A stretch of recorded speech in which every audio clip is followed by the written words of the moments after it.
Beginilah nasib AKBP Basuki buntut tewasnya dosen Untag, Dwinanda Lincia Livai alias DLL yang ditemukan tanpa busana di hotel.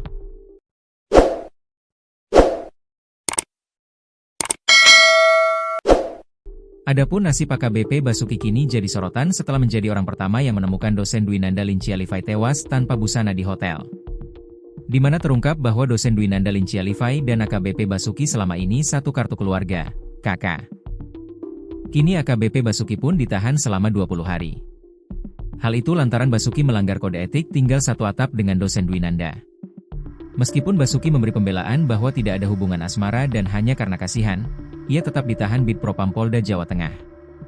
Seperti diketahui, DLL ditemukan tewas dengan kondisi tanpa busana di kamar sebuah hotel di Kecamatan Gajah Mungkur, Kota Semarang, Jawa Tengah, pada Senin, 17 November 2025, sekira pukul 5.30 waktu Indonesia Barat.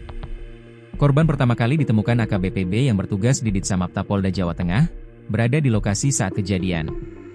Kini AKBP B ditahan selama 20 hari mulai dari Rabu, 19 November 2025.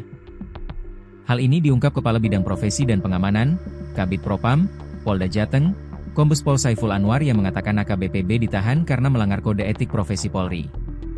AKBP B dipatsu selama 20 hari. Terhitung mulai 19 November hingga 8 Desember 2025 karena melakukan pelanggaran kode etik profesi Polri, kata Kepala Bidang Profesi dan Pengamanan, Kabid Propam, Polda Jateng, Kombes Pol Saiful Anwar melalui keterangan tertulis yang diterima Tribun, Kamis, 20 November 2025. Sanksi yang dijatuhkan kepada AKBP B selepas penyidik Propam melakukan gelar perkara yang dikomandau Kepala Subbidang Pembinaan Etika Profesi, Kasubdit Waprov, Bid Propam Polda Jateng AKBP Henry Ibnu Indarto, pada Rabu, 19 November 2025. Proses gelar perkara melibatkan pula pengawas internal dari Inspektorat Pengawasan Daerah, Itwasda, Biro Sumber Daya Manusia, SDM, dan Bidang Hukum, Bitkum.